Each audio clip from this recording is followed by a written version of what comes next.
कि उपरवार भइल बाना अरे बुखार भइल बा हो छौड़ी से पूछो एकरा प्यार भइल बा हो छौड़ी से पूछो एकरा उपरवार भइल बाना बुखार भइल बा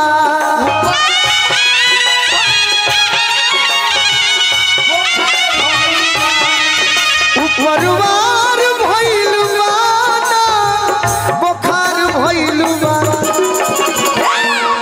किए हो अरे छौड़ी से पूछा एकरा प्यार भइल बा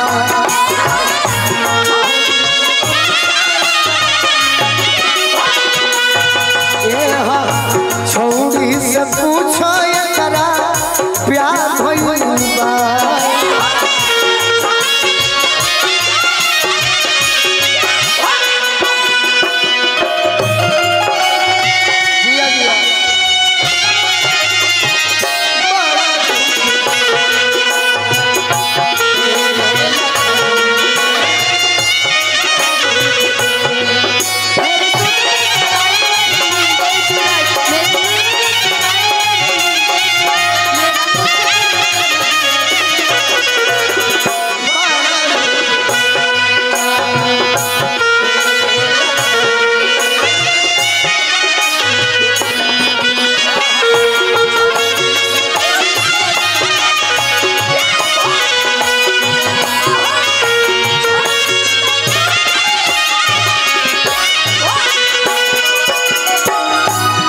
आशीर्वाद विशाल सिंह जी दरोगा जी और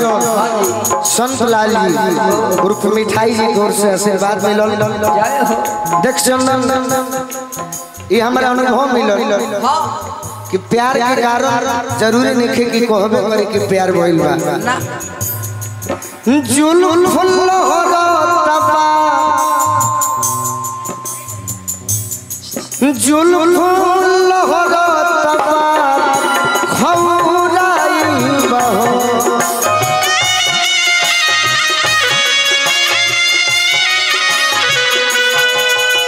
आँखी हो सो तमु मुरझाई बहो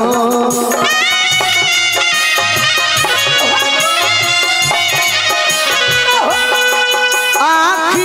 हो सो तमु मुरझाई बहो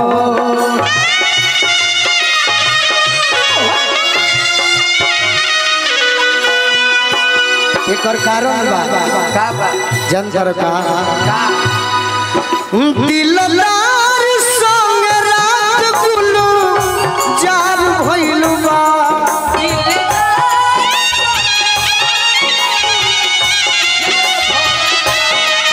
दिलदार संग रात गुलू जार भइल बा छौड़ी से पूछो एकरा प्यार भइल बा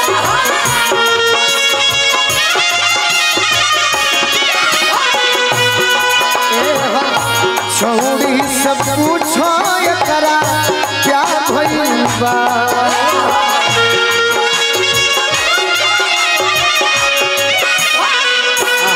और किए हो गली के लगली बीमारी नु हो झाड़ा वाला बाड़ो झई शिकारी नु हो गोलू संगे अरे संगे कारोबार भइल बा। अब तीनों जना हमारा संग माने हम निशा और चंदन एगो गीत गाओ आ कार्यक्रम के आगे बढ़ाओ जो समाप्त नहीं करे के आगे बढ़ा दे के बाद राघवेंद्र भैया के आदेश ले आ कहे के का बा आहा उहे लय हो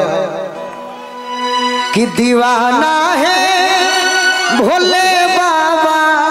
सारा संसार रे बा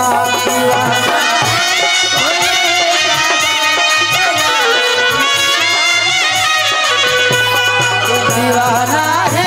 भोले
अंतर हो जाए वो अलग बात बा। बाकी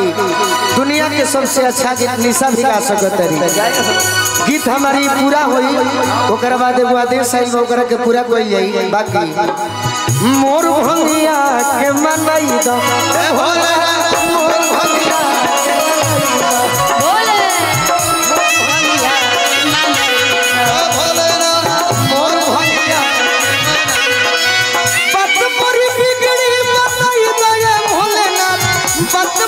बिगड़ी बनाई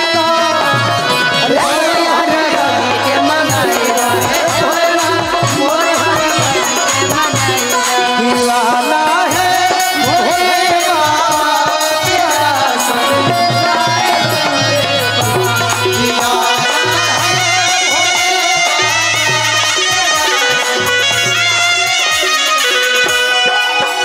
आज गुणगान के बहुत आशीर्वाद मांगे खातिर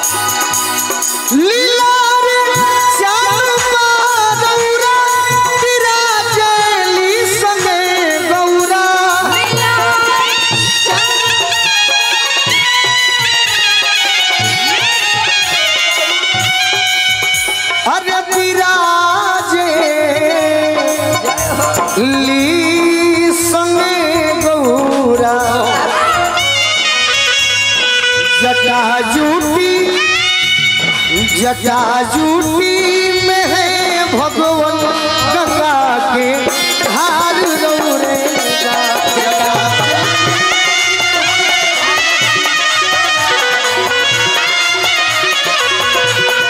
जटा जूटी में है भगवान गंगा के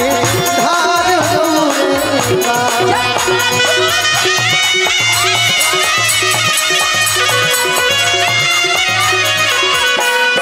नारायण नारायण नारायण